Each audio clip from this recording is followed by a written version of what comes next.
Hi everyone, I am teacher Cheryl Rivera.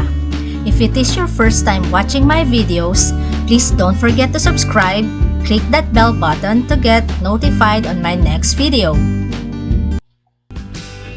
For today's video, we are going to characterize weather disturbances in the Philippines and describe their effects to daily life. The Philippines is located in Southeast Asia by the Pacific Ocean to the east.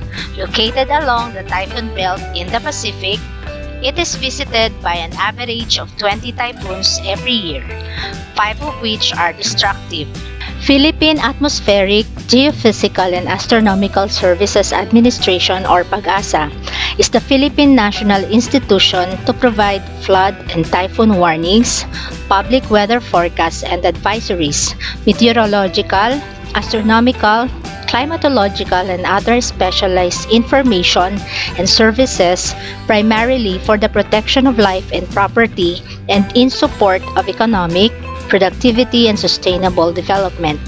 The government agency was created on December 8, 1972 by virtue of Presidential Decree No. 78 reorganizing the Philippine Weather Bureau into PAGASA. PAGASA monitors weather development.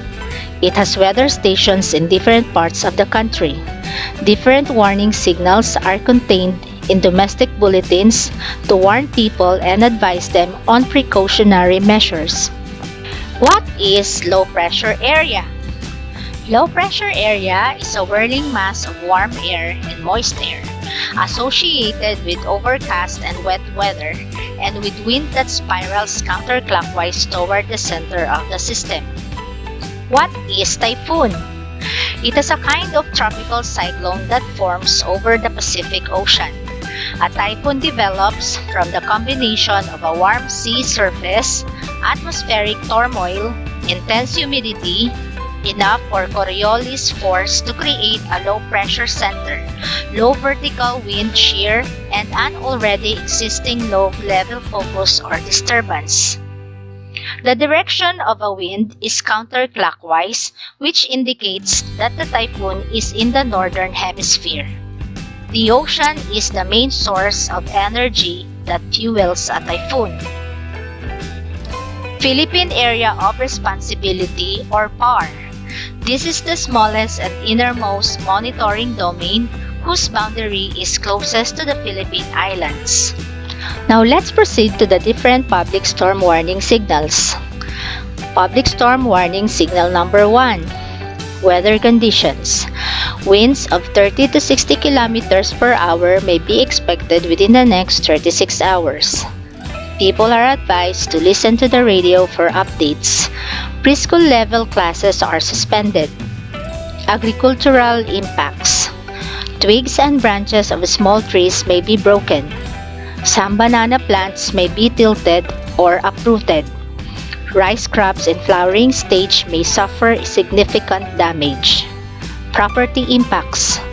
Some houses of very light materials may be partially unroofed. Only very light or no damage may be sustained by areas affected.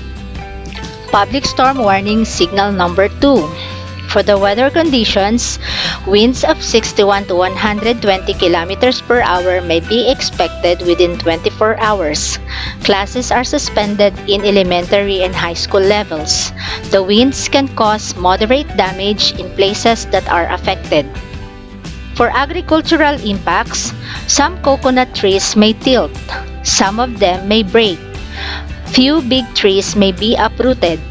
Many banana plants may be downed. Rice and corn crops may be affected. Moderate damage to banana trees, papaya trees, and mostly fleshy crops. For property impacts, a large number of houses may be made of light materials may be unroofed. Old galvanized iron roofing may be peeled off and minor damage to buildings of light material. Public storm warning signal number 3. For the weather conditions, winds of 121 to 170 kilometers per hour may be expected within the next 18 hours. Classes are automatically suspended in all levels.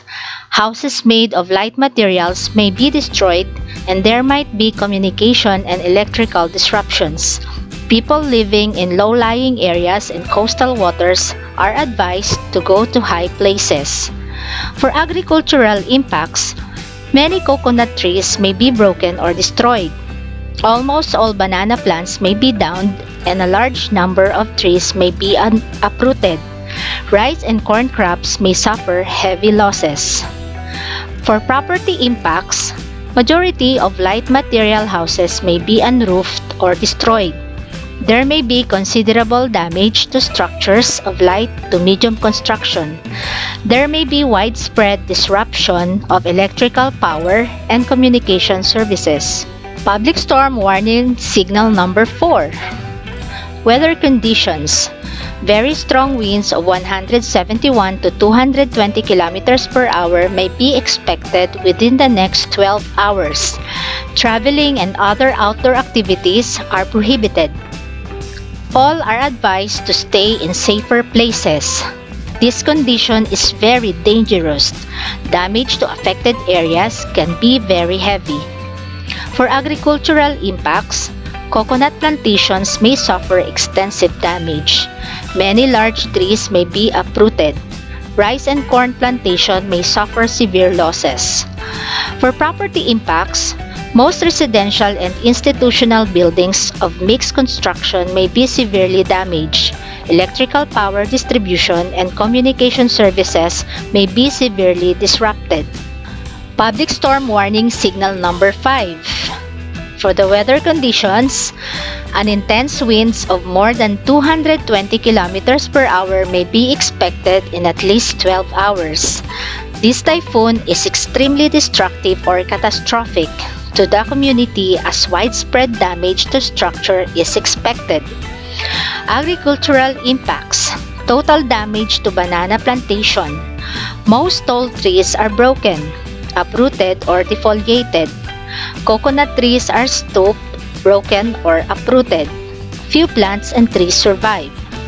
For property impacts, almost total damage to structures of light materials, especially in highly exposed coastal areas. Most residential and institutional buildings of mixed construction may be severely damaged. Electrical power distribution and communication services severely disrupted. Power outages will last for weeks to possibly months. Fallen trees and power poles will isolate residential areas. Most of the area will be uninhabitable for weeks or months. What are the precautionary and safety measures before a typhoon? First, we need to store food and clean potable water. Always keep an emergency kit. Make sure that you have an emergency battery-operated light source and transistor radio ready and handy. Monitor TV, radio stations, and social media for weather updates. Listen to early warning systems. Check your house for structures that need repair and strengthen it when necessary to withstand the wind speed. Herd domesticated animals to safer grounds. If you have agricultural crops that can already be harvested, harvest them before the typhoon strikes. Prepare an emergency plan with your family. Precautionary and safety measures during a typhoon. First, be alert, stay calm, and stay indoors.